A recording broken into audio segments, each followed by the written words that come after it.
Welcome back to pet park pet essentials. మీ పప్పీకి ఎలాంటి ట్రీట్ ఇవ్వాలో మీరు కన్ఫ్యూజ్ అవుతున్నారా? ఈ వీడియో మీకోసమే. పప్పీ ట్రీట్స్లో ఏంటంటే 3 టైప్స్ ఉంటాయి: training treats, natural treats and chew treats. Training treats ఏంటంటే అవి సాఫ్ట్గా ఉంటాయి, చిన్నగా ఉంటాయి, ఈజీ టు డైజెస్ట్.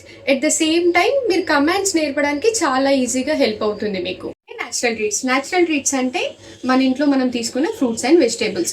ఈ ఫ్రూట్స్ అండ్ వెజిటేబుల్స్ చాలామంది పెట్ పేరెంట్స్ అడుగుతుంటారు, చిన్న వయసులో మా పప్పీకి పెట్టొచ్చా? ఇవన్నీ పెట్టొచ్చండి, బట్ నాట్ ఓవర్. కొంచెం లిమిట్లో పెడితే బెటర్.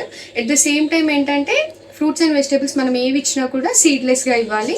అందులో కొన్ని ఫ్రూట్స్ అండ్ వెజిటేబుల్స్ అవాయిడ్ చేస్తే better, like citrus related fruits. At the same time grapes, raisins అనేవి అవాయిడ్ చేయాలి. చూ ట్రీట్స్ ఏంటంటే పప్పీస్ని టీత్ స్ట్రాంగ్ చేయడానికి, at the same time boredom తగ్గిస్తుందండి. దీంట్లో ఏంటంటే చూ ట్రీట్స్ వల్ల యూజ్ ఏంటంటే మిల్క్ టీత్ ఉంటాయి పప్పీస్కి, అవి చాలా దురదలుగా ఉంటాయి. సో ఇంట్లో డోర్ మ్యాట్స్ని, చెప్పల్స్ని కొరుకుతూ ఉంటాయి. సో వీటిని అవాయిడ్ చేయడం కోసం మనం చూ ట్రీట్స్ ఇస్తే ఏంటంటే పప్పీస్కి చాలా హెల్ప్ అవుతుంది. పెట్ ఎసెన్షియల్స్లో ఏంటంటే ప్రతిదీ కూడా డాక్టర్ రికమెండేషన్ తోటి పెట్టడం జరుగుతుందండి. At the same time pet park pet ఎసెన్షియల్స్లో వాట్ పెట్ ట్రూలీ నీడ్స్ అది మాత్రమే మేము ఇక్కడ పెట్టడం జరుగుతుంది.